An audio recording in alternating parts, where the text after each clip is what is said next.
ಜಂಬೂ ಸವಾರಿ ದಿನ ತೆರೆದ ವಾಹನದಲ್ಲಿ ಎಚ್ಸಿಎಂ ಮೊಮ್ಮಗ. ಅಲ್ಲಿ ಯಾವ ಪ್ರೋಟೋಕಾಲ್ ಉಲ್ಲಂಘನೆಯೂ ಆಗಿಲ್ಲ. ಮಲೆ ಮಹದೇಶ್ವರ ವನ್ಯಧಾಮ ವ್ಯಾಪ್ತಿಯಲ್ಲಿ 4 ತಿಂಗಳಲ್ಲಿ 8 ಹುಲಿಗಳ ಸಾವು.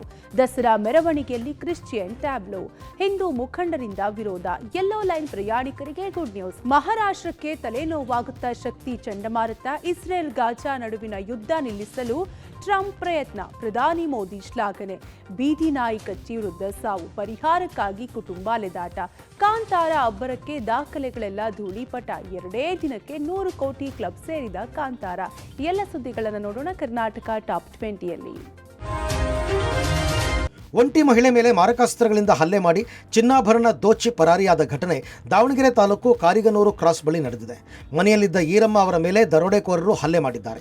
16 ಲಕ್ಷ ರೂಪಾಯಿ ಮೌಲ್ಯದ ಚಿನ್ನಾಭರಣ ದೋಚಿ ಪರಾರಿಯಾಗಿದ್ದಾರೆ.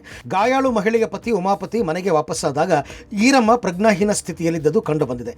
ಈರಮ್ಮನನ್ನು ದಾವಣಗೆರೆಯ ಎಸ್ಎಸ್ ಹೈಟೆಕ್ ಆಸ್ಪತ್ರೆಗೆ ದಾಖಲಿಸಿ ಚಿಕಿತ್ಸೆ ಕೊಡಿಸಲಾಗಿದೆ. ಸ್ಥಳಕ್ಕೆ ದಾವಣಗೆರೆ ಎಸ್ಪಿ ಉಮಾ ಪ್ರಶಾಂತ್ ಭೇಟಿ ನೀಡಿ ಪರಿಶೀಲನೆ ನಡೆಸಿದ್ದಾರೆ. ಮನೆಯ ಸುತ್ತಲಿನ ಸಿಸಿ ಕ್ಯಾಮೆರಾಗಳನ್ನು ಪೊಲೀಸರು ಪರಿಶೀಲಿಸಿದ್ದಾರೆ. ಹದಡಿ ಪೊಲೀಸ್ ಠಾಣೆಯಲ್ಲಿ ಪ್ರಕರಣ ದಾಖಲಾಗಿದೆ.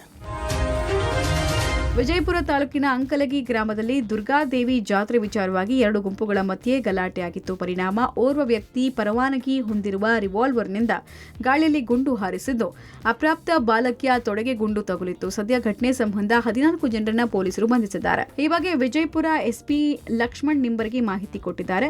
ಶುಕ್ರವಾರ ಗ್ರಾಮದ ಜನರು 2 ಗುಂಪಿನ ಜಗಳ ವ್ಯಾಜ್ಯವನ್ನ ಬಗೆಹರಿಸೋಕೆ ಸಭೆ ಸೇರಿದ್ರು. ಇದೇ ವೇಳೆ ವಡ್ಡರ್ ಹಾಗೂ ಪೂಜಾರಿ ಗುಂಪುಗಳ ನಡುವೆ ಮಾತಿನ ಚಕಮಕಿಯಾಗಿದೆ. ಅದು ತಾರಕಕ್ಕೆ ಹೋಗಿ 2 ಗುಂಪಿನವರು ಕೈ ಮಿಲಾಯಿಸಿ ಒಬ್ಬರ ಮೇಲೆ ಒಬ್ಬರು ಮುಗಿಬಿದ್ರು. ಪರಿಸ್ಥಿತಿ ಕೈ ಮೀರ್ತಾ ಇದ್ದ ಹಾಗೆ ಗ್ರಾಮದ ರಾಮ್ ಅಂಕಲಗಿ ಎಂಬಾತ ತನ್ನ ಪರವಾನಗಿ ಹೊಂದಿದ ರಿವಾಲ್ವರ್ನಿಂದ ಗಾಳಿಯಲ್ಲಿ 2 ಸುತ್ತು ಗುಂಡು ಹಾರಿಸಿದ್ದಾನೆ. ಇದೇ ವೇಳೆ ಬಟ್ಟೆ ಒಣಗಿಸೋಕೆ ಮನೆಯ ಮೇಲ್ಚಾವಣಿಯಲ್ಲಿ ನಿಂತಿದ್ದ ಬಾಲಕಿಯ ತೊಡೆಗೆ ತಾಕಿದೆ.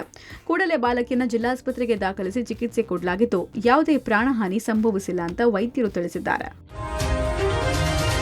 ಮೈಸೂರು ದಸರಾ ಜಂಬೂ ಸವಾರಿ ದಿನ ತೆರೆದ ಜೀಪಿನಲ್ಲಿ CM Siddaramaiah, DCM D K Shivakumar ಜೊತೆ ತಮ್ಮ ಮೊಮ್ಮಗನನ್ನು ಕರ್ಕೊಂಡು ಹೋದ ಸಚಿವ ಮಹದೇವಪ್ಪ ನಡೆಗೆ ಆಕ್ಷೇಪಗಳು ಬಂದ ಹಿನ್ನೆಲೆಯಲ್ಲಿ ಸ್ಪಷ್ಟನೆ ನೀಡಿದ್ದಾರೆ. ಮೈಸೂರಿನಲ್ಲಿ ಮಾತನಾಡಿದ ಅವರು, ಅಲ್ಲಿ ಯಾವ ಪ್ರೋಟೋಕಾಲ್ ಕೂಡ ಉಲ್ಲಂಘನೆಯಾಗಿಲ್ಲ. ಅದು ಪ್ರೋಟೋಕಾಲ್ ವ್ಯಾಪ್ತಿಗೆ ಬರೋದೇ ಇಲ್ಲ. ಅದು ಪರೇಡ್ ಅಲ್ಲ ಮತ್ತು ಅಲ್ಲಿ ಯಾವ ಧ್ವಜವಂದನೆಯೂ ಇರಲಿಲ್ಲ. ಕೇವಲ ಜನರಿಗೆ ವಂದನೆ ಸಲ್ಲಿಸಲು ಎಲ್ಲರೂ ಒಟ್ಟಾಗಿ ಹೋದವು.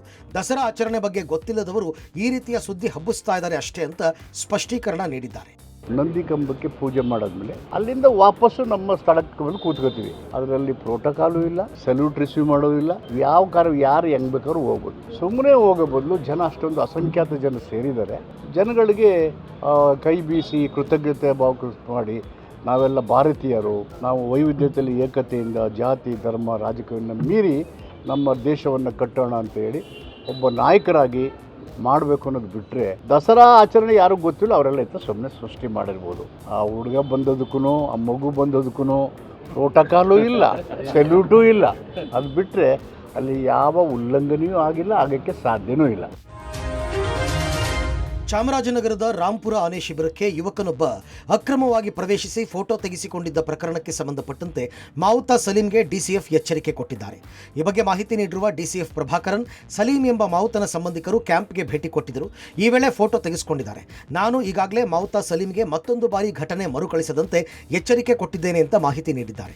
ಇನ್ನು ಮಲೆ ಮಹದೇಶ್ವರ ವನ್ಯಧಾಮದಲ್ಲಿ 250 ಕೆಜಿಗೂ ಹೆಚ್ಚಿನ ತೂಕದ ಬೃಹತ್ ಹುಲಿಯೊಂದನ್ನು 3 ತುಂಡು ಮಾಡಿ ಹೂತು ಹಾಕಲು ಯತ್ನಿಸಲಾಗಿದೆ. ಡಿಸಿಎಫ್ ಹಾಗೂ ಸ್ಥಳೀಯ ಅಧಿಕಾರಿಗಳು ಹುಲಿ ಸಾವಿನ ಬಗ್ಗೆ ಮಾಹಿತಿ ಪಡೆದಿದ್ದಾರೆ. ಮಲೆ ಮಹದೇಶ್ವರ ವನ್ಯಧಾಮದಲ್ಲಿ ಪಿಸಿಸಿಎಫ್ ಸ್ಮಿತಾ ಬಿಜ್ಜೂರು ನೇತೃತ್ವದಲ್ಲಿ ತನಿಖೆ ನಡೆಸಲಾಗ್ತಾ ಇದೆ. ಪ್ರಕರಣ ಸಂಬಂಧ ಅರಣ್ಯ ಅಧಿಕಾರಿಗಳು 2 ವ್ಯಕ್ತಿಗಳ ಮೇಲೆ ಅನುಮಾನ ವ್ಯಕ್ತಪಡಿಸಿದ್ದಾರೆ.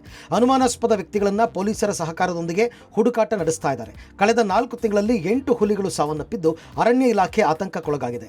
8 ದಿನಗಳಲ್ಲಿ ವರದಿ ಸಲ್ಲಿಸಲು ಮತ್ತು ಹುಲಿ ಹಂತಕರನ್ನ ಪತ್ತೆ ಮಾಡಿ ಅವರಿಗೆ ಕಾನೂನಿನ ಅಡಿ ದಂಡನೆ ಕೊಡಿಸಲು ತುರ್ತು ಕ್ರಮ ವಹಿಸುವಂತೆ ಸಚಿವ ಈಶ್ವರ್ ಖಂಡ್ರೆ ಸೂಚಿಸಿದ್ದಾರೆ.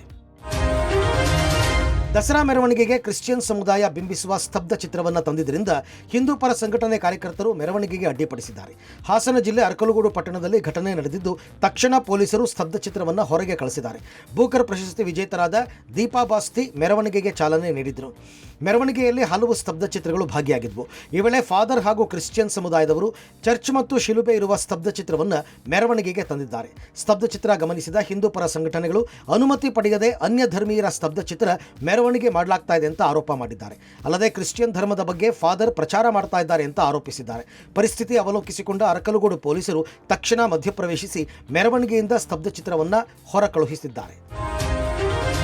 ಯೆಲ್ಲೋ ಲೈನ್ ಮೆಟ್ರೋ ಪ್ರಯಾಣಿಕರಿಗೆ ಬಿಎಂಆರ್ಸಿಎಲ್ ಸಿಹಿ ಸುದ್ದಿಯನ್ನ ನೀಡಿದೆ. ಯೆಲ್ಲೋ ಲೈನ್ ಮಾರ್ಗಕ್ಕೆ 5ನೇ ಟ್ರೈನ್ ಆಗಮಿಸಿದ್ದು ಈ ತಿಂಗಳ ಮಧ್ಯಂತರಕ್ಕೆ ಸಂಚರಿಸುವುದು ಬಹುತೇಕ ದೃಢವಾಗಿದೆ. ಪಶ್ಚಿಮ ಬಂಗಾಳದ ಟಿಟಾಗಢ ರೈಲ್ ಕೋಚ್ ಫ್ಯಾಕ್ಟರಿಯಿಂದ ಸಿದ್ಧಗೊಂಡ ಬೋಗಿಗಳು ಬೆಂಗಳೂರಿಗೆ ಬಂದಿವೆ. ಸದ್ಯ ತೂಕ, ಸಂಚಾರ, ಸಿಗ್ನಲ್ ಪರೀಕ್ಷೆ ಸೇರಿದಂತೆ ಹಲವು ಪರೀಕ್ಷೆಗಳಿಗೆ ಒಳಪಡಿಸಿದ ಬಳಿಕ ಯೆಲ್ಲೋ ಲೈನ್ನಲ್ಲಿ 5ನೇ ರೈಲು ಸಂಚರಿಸಲಿದೆ. 5ನೇ ರೈಲಿನ ಸಂಚಾರ ಆರಂಭಗೊಂಡ ನಂತರ ಪ್ರಯಾಣಿಕರು ರೈಲಿಗೆ ಕಾಯುವ ಸಮಯ 15ರಿಂದ 16 ನಿಮಿಷಕ್ಕೆ ಇಳಿಯಲಿದೆ. ಸದ್ಯ ಪ್ರಸ್ತುತ 19 ನಿಮಿಷಕ್ಕೊಂದು ರೈಲು ಯೆಲ್ಲೋ ಲೈನ್ನಲ್ಲಿ ಓಡಾಡುತ್ತಿವೆ. ಅರಬ್ಬಿ ಸಮುದ್ರದಲ್ಲಿ ಶಕ್ತಿ ಚಂಡಮಾರುತ ಅಬ್ಬರ ಹಿನ್ನೆಲೆಯಲ್ಲಿ ಮಹಾರಾಷ್ಟ್ರದಲ್ಲಿ ಭಾರೀ ಮಳೆ ಎಚ್ಚರಿಕೆಯನ್ನ ಹವಾಮಾನ ಇಲಾಖೆ ಕೊಟ್ಟಿದೆ. ಅಕ್ಟೋಬರ್ 3ರಿಂದ 7ರವರೆಗೂ ಮಹಾರಾಷ್ಟ್ರದಲ್ಲಿ ಭಾರೀ ಮಳೆಯ ಎಚ್ಚರಿಕೆ ಕೊಡಲಾಗಿದೆ. ಚಂಡಮಾರುತ ಹಿನ್ನೆಲೆಯಲ್ಲಿ ಬಲವಾದ ಗಾಳಿಯೂ ಕೂಡ ಇರಲಿದ್ದು ಮುಂಬೈ, ಥಾಣೆ, ಪಾಲ್ಘರ್, ರಾಯಗಢ, ರತ್ನಗಿರಿ, ಸಿಂಧುದುರ್ಗ ಸೇರಿದಂತೆ ಹಲವು ಕಡೆ ಭಾರೀ ಮಳೆಯಾಗುವ ಸಾಧ್ಯತೆ ಇದೆ. ಗುಜರಾತ್ನ ದ್ವಾರಕಾದಿಂದ ಸುಮಾರು 250 ಕಿಲೋಮೀಟರ್ ಪಶ್ಚಿಮ ನೈಋತ್ಯಕ್ಕೆ ಚಂಡಮಾರುತ ಕೇಂದ್ರೀಕೃತವಾಗಿದೆ. ಇಂದು ಈ ಚಂಡಮಾರುತ ಇನ್ನಷ್ಟು ಬಲಗೊಳ್ಳಿದೆ. ಗಂಟೆಗೆ 8 ಕಿಲೋಮೀಟರ್ ವೇಗದಲ್ಲಿ ವಾಯುವ್ಯಕ್ಕೆ ಚಲಿಸ್ತಾ ಇದ್ದು ಪಶ್ಚಿಮ ನೈಋತ್ಯ ದಿಕ್ಕಿನಲ್ಲಿ ಮಧ್ಯ ಅರಬ್ಬಿ ಸಮುದ್ರದ ಕಡೆಗೆ ಸಾಗುವ ನಿರೀಕ್ಷೆ ಇದೆ. ನಾಳೆ ವೇಳೆಗೆ ಉತ್ತರ ಮತ್ತು ಪಕ್ಕದ ಮಧ್ಯ ಅರೇಬಿಯನ್ ಸಮುದ್ರದ ಮಧ್ಯಭಾಗಗಳನ್ನು ತಲುಪುವ ಸಾಧ್ಯತೆ ಇದೆ. ಗುಜರಾತ್ ತಲುಪೋಕ್ಕೂ ಮುಂಚೆ ಇದು ದುರ್ಬಲ ಆಗಬಹುದು. ಈ ಹಿನ್ನೆಲೆಯಲ್ಲಿ ಮಳೆ ಹೊರತುಪಡಿಸಿ ಯಾವುದೇ ಆತಂಕ ಇಲ್ಲ ಅಂತ ಹವಾಮಾನ ಇಲಾಖೆ ಹೇಳಿದೆ.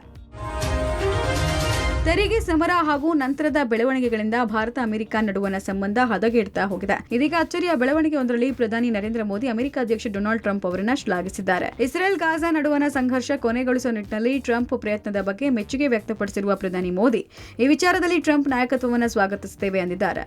ಅಲ್ಲದೆ ಗಾಜಾದಲ್ಲಿ ಶಾಂತಿ ಸ್ಥಾಪನೆ ಕಾರ್ಯದಲ್ಲಿ ನಿರ್ಣಾಯಕ ಪ್ರಗತಿ ಸಾಧಿಸಲಾಗಿದೆ ಅಂತ ಅಭಿಪ್ರಾಯವನ್ನ ವ್ಯಕ್ತಪಡಿಸಿದ್ದಾರೆ. ಗಾಜಾದ ಶಾಂತಿ ಸ್ಥಾಪನೆಯ ಪ್ರಯತ್ನಗಳಲ್ಲಿ ನಿರ್ಣಾಯಕ ಪ್ರಗತಿಯ ಮಧ್ಯೆ ನಾವು ಅಧ್ಯಕ್ಷ ಟ್ರಂಪ್ ಅವರನ್ನ ನಾಯಕತ್ವ ವಿಚಾರದಲ್ಲಿ ಸ್ವಾಗತಿಸುತ್ತೇವೆ. ಒತ್ತೆಯಾಳುಗಳ ಬಿಡುಗಡೆಯ ಸುಳಿವು ಒಂದು ಪ್ರಮುಖ ಹೆಜ್ಜೆಯಾಗಿದೆ. ಶಾಶ್ವತ ಮತ್ತು ನ್ಯಾಯಯುತ ಶಾಂತಿಗಾಗಿನ ಎಲ್ಲಾ ಪ್ರಯತ್ನಗಳನ್ನು ಬಲವಾಗಿ ಬೆಂಬಲಿಸುವುದನ್ನು ಭಾರತ ಮುಂದುವರಿಸುತ್ತೆ ಅಂತ ಮೋದಿ ಟ್ವೀಟ್ ಮಾಡಿದ್ದಾರೆ. ಬೆಂಗಳೂರಿನಲ್ಲಿ ಬೀದಿ ನಾಯಿಗಳ ಹಾವಳಿ ಹೆಚ್ಚಾಗಿದೆ. ಆದ್ದರಿಂದ ಬೀದಿ ನಾಯಿಗಳ ದಾಳಿ ತಪ್ಪಿಸೋಕೆ ಬೀದಿ ನಾಯಿಗಳಿಗೆ ಜಿಬಿಎ ಬಿರಿಯಾನಿ ನೀಡೋಕೆ ಮುಂದಾಗಿದೆ. ಬೆಂಗಳೂರಿಗರ ವಿರೋಧದ ನಡುವೆಯೂ ಜಿಬಿಎ ಸಕಲ ತಯಾರಿಗಳನ್ನು ಮಾಡಿಕೊಂಡಿದೆ. ಪರಿಣಾಮ ಬೀದಿ ನಾಯಿಗಳಿಂದ ದಾಳಿಗೊಳಗಾದ ಕುಟುಂಬವೊಂದು ಪರಿಹಾರ ಸಿಗದೆ ಜಿಬಿಎಗೆ ಹಿಡಿ ಶಾಪ ಹಾಕುತ್ತಿದೆ. ಕಳೆದ ಜುಲೈ 29ರಂದು ಬೆಂಗಳೂರಿನ ಕೆಂಪೇಗೌಡ ನಿವಾಸಿ ಸೀತಪ್ಪ ಅವರ ಮೇಲೆ ಬೀದಿ ನಾಯಿ ದಾಳಿ ಮಾಡಿತ್ತು. ಪರಿಣಾಮ ಸೀತಪ್ಪ ಚಿಕಿತ್ಸೆ ಫಲಕಾರಿಯಾಗದೆ ಮೃತಪಟ್ಟಿದ್ರು. ಆದರೆ ಜಿಬಿಎ ಬೀದಿ ನಾಯಿಗಳ ದಾಳಿಯಿಂದ ಮೃತಪಟ್ಟಿಲ್ಲ ಅಂತ ಹೇಳಿತ್ತು. ನಂತರ ಲೋಕಾಯುಕ್ತ ಸ್ಥಳಕ್ಕೆ ಬಂದು ಪರಿಶೀಲನೆ ಮಾಡಿದಾಗ ಬೀದಿ ನಾಯಿ ದಾಳಿಯಿಂದಲೇ ಮೃತಪಟ್ಟಿರೋದು ದೃಢವಾಗಿತ್ತು. ಆಗ ಜಿಬಿಎ 5 ಲಕ್ಷ ಪರಿಹಾರ ನೀಡೋದಾಗಿ ಭರವಸೆ ನೀಡಿ ಇನ್ನೂ ಯಾವುದೇ ಪರಿಹಾರವನ್ನ ನೀಡಿಲ್ಲ ಎಂದು ಮೃತ ಸೀತಪ್ಪ ಮಗ ಆಕ್ರೋಶ ಹೊರಹಾಕಿದ್ದಾರೆ. ಇನ್ನೂ ಬಂದಿಲ್ಲ. ಆಯಿತು, 2.5 ತಿಂಗಳೇನೋ ಆಯಿತು. ಇನ್ನೂ ಪರಿಹಾರ ಕೊಡ್ತೀನಿ ಅಂದವ್ರೆ, ಇನ್ನೂ ಕೊಟ್ಟಿಲ್ಲ. 2 ಸಲ ಹೋದ್ರೆ ಆಮೇಲೆ ಆ ಫೈಲ್ ಮೂವ್ ಆಗಿದೆ.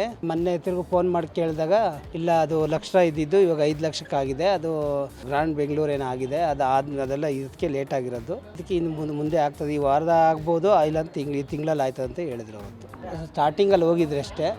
ಆಮೇಲೆ ಆಯ್ತದೆ ಅಂತ ಎಲ್ಲ ಫೈಲೆಲ್ಲ ಮೂವ್ ಮಾಡ್ಕೊಂಡ್ರು ಅವರು. ಆಯ್ತದೆ, ಸ್ವಲ್ಪ ಲೇಟ್ ಆಗ್ಬೋದು. ಹಾಗೆ ಆಯ್ತದೆ ಹೋಗಿ. ಅದು ಡಾಕ್ಟರ್ ಸರ್ಟಿಫಿಕೇಟ್ ತಗೊಂಡಿದ್ರು. ಸ್ಟೇಷನಿಂದ ಲೇಟ್ ಇದು ಕೇಸ್ ಅದೆಲ್ಲ ತಗೊಂಡಿದ್ರು. ಡೆತ್ ಸರ್ಟಿಫಿಕೇಟ್ ಅವರು ಅಲ್ಲಿ ತಗೊಂಡಿದ್ರು. ರಿಷಬ್ ಶೆಟ್ಟಿ ನಿರ್ದೇಶಿಸಿ ನಟಿಸಿರುವ ಕಾಂತಾರ ಸಿನಿಮಾ ಮತ್ತೊಂದು ದಾಖಲೆ ಬರೆದಿದೆ. ಅತಿ ಕಡಿಮೆ ಸಮಯದಲ್ಲಿ 100 ಕೋಟಿ ರೂಪಾಯಿ ಕ್ಲಬ್ ಸೇರಿದ ಕನ್ನಡ ಸಿನಿಮಾ ಅನ್ನೋ ಹೆಗ್ಗಳಿಕೆಗೆ ಕಾಂತಾರ ಪಾತ್ರವಾಗಿದೆ. ಕಾಂತಾರ ಸಿನಿಮಾ ರಿಲೀಸ್ ಆಗಿ ಮೊದಲ ದಿನವೇ 74.26 ಕೋಟಿಗೂ ಅಧಿಕ ಹಣ ಬಾಕ್ಸ್ ಆಫೀಸ್ಗೆ ಹರಿದು ಬಂದಿತ್ತು. ಎರಡನೇ ದಿನದ ಮೊತ್ತ ಸೇರಿ 100 ಕೋಟಿಗೂ ಅಧಿಕ ಹಣ ಕಲೆಕ್ಷನ್ ಆಗಿದೆ. ಮೊದಲ ದಿನವೇ ಅತಿ ಹೆಚ್ಚು ಗಳಿಕೆ ಮಾಡಿದ ಕನ್ನಡ ಸಿನಿಮಾಗಳಲ್ಲಿ ಮೊದಲ ಸ್ಥಾನ ಕೆಜಿಎಫ್ ಪಡ್ಕೊಂಡಿದ್ರೆ, ಎರಡನೇ ಸ್ಥಾನವನ್ನ ಕಾಂತಾರ ಪಡ್ಕೊಂಡಿದೆ. ಕನ್ನಡವೂ ಸೇರಿದಂತೆ 7 ಭಾಷೆಗಳಲ್ಲಿ ಕಾಂತಾರ ಸಿನಿಮಾ ರಿಲೀಸ್ ಆಗಿತ್ತು. 30ಕ್ಕೂ ಹೆಚ್ಚು ದೇಶಗಳಲ್ಲಿ ಸಿನಿಮಾ ರಿಲೀಸ್ ಆಗಿದೆ. 7,000ಕ್ಕೂ ಹೆಚ್ಚು ಪರದೆಯ ಮೇಲೆ ಕಾಂತಾರ ಪ್ರದರ್ಶನ ಕಾಣ್ತಾ ಇದೆ.